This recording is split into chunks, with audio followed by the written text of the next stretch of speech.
One of the most often questions asked out there is, what do I need to get in order to get started in making music? So I thought I'd make a video about it so I can share with you the best purchases you can make to get you the furthest in music production. I want you to be able to get the best use of your money as a music producer. These purchases are the ones that have helped me out tremendously, as they are the essential tools that I use every single day. So this list is meant to be as practical as possible based on my own experience. So the only thing I am leaving off this list is a computer. I'm going to assume that you have a computer that has enough CPU, memory, and storage to be able to make music.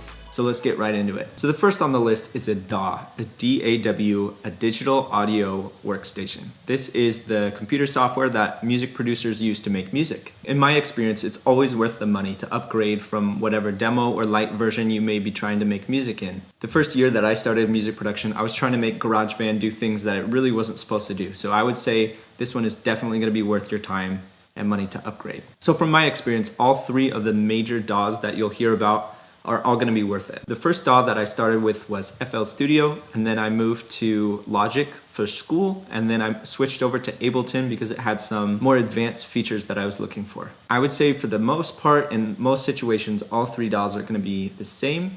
There are some slight differences though, and I'll go into that real quick. So one of the things I really liked about FL Studio was the quick and visual channel rack that you can use to get some ideas down. And it also had a good visual layout of the playlist section. So everything on there, you could see exactly what was happening. There was nothing that was hidden. FL Studio is sold in tiers, and the full version is going to come out to $500, and that will include all future updates. For Logic, I would say the main advantage is the huge library of stock instruments and loops. That was something that really blew me away, because whenever I went to look for something, I could find something. I didn't have to go to a third-party place to find something. Logic is going to come out to about $200, and that does include free updates as well. And finally, for Ableton Live, the draw for that is some of the advanced features that I was talking about earlier.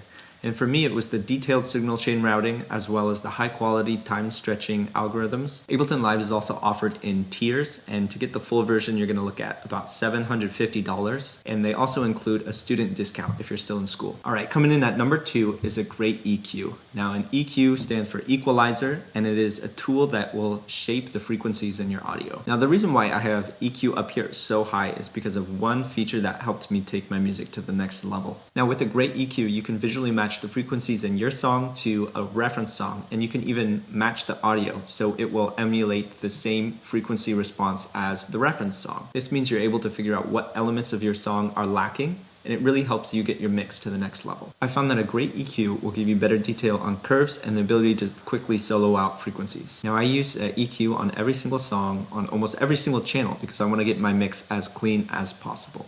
And the one I use is FabFilter's Pro Q.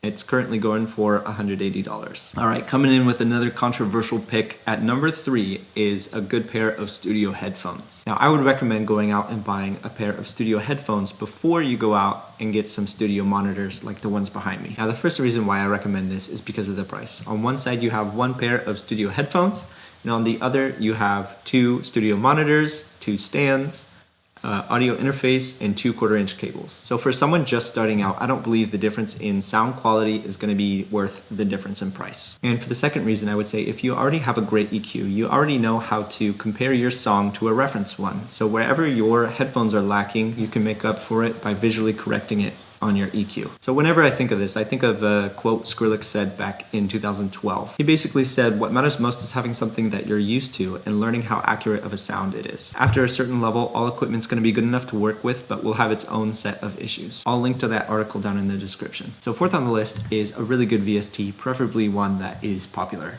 So a VST is an audio plugin, a third-party software that is used to make the really good sounds. For this, you're going to want one that is a Swiss Army knife, one that can make melody, chords, or even a synth bass. The reason why I say you get one that's popular is 1, you're going to want one with lots of tutorials online, and 2, you're going to want one from a company that's not going to go out of business, so it will stay up to date with the new versions of your DAW. The main VST I use is Serum by Xfer, and that's mainly because I came from an EDM background and it's really popular there. So that one's going to come at $190, but it does have a rent-to-own option. Fifth on the list of the best purchases you can make is VST Presets. I recommend this because you're going to save a ton of time learning out how to make a good sound in the VST. You're going to be able to open up the back of it and figure out everything the preset maker did to make it a great preset. I also recommend it because when you're trying to get an idea out, it's going to be a lot easier to scroll through a list of your presets rather than start from scratch and make your own sound. I would say it's still really important to learn how to make sounds in a VST because you're going to want to learn how to change a sound if it doesn't sound 100% there. The place I go to get my presets is a subscription-based sample service called Splice. I pay $8 a month to get 100 credits, and each preset is going to be worth 3 credits. Which, by the way, there's a link in the description to get 1 free month of Splice sounds, which is 100 credits. I'm not being paid to say this, it's just the normal referral program that they have. Whenever you sign up with this link, you're gonna get 100 free credits. I'm gonna get 100 free credits. It's a win-win there. And the reason why I like Splice is they have a really nice way of organizing and tagging the presets, so you can go through and just search for a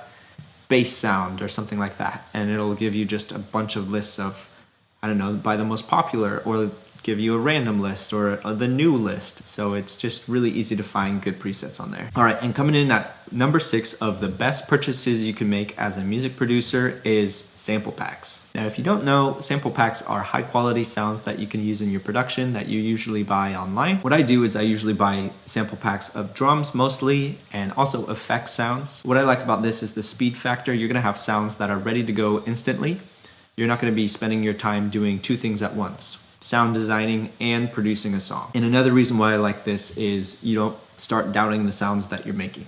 Whenever you use something from someone else, it always sounds better for whatever reason. So for this, I also use Splice. It's $8 a month for 100 credits, and each sample is worth 1 credit. So there you have it. Those are the best purchases you can make as a beginning producer, and everything that has worked well for me. Don't worry if some of these purchases seem a little overwhelming or you're not sure what to do. There's no need to go out and buy all of these things at the same time, but whenever you're feeling the need to upgrade, these are the things that have helped me out the most. So with that said, thank you so much for watching. If you enjoy videos like this, make sure to subscribe. And as always, smash that like button. And lastly, if you want some free samples or presets, use the link down below in the description, and Splice is going to be giving you 100 free credits whenever you sign up to their website. Thank you so much for watching, and until next time.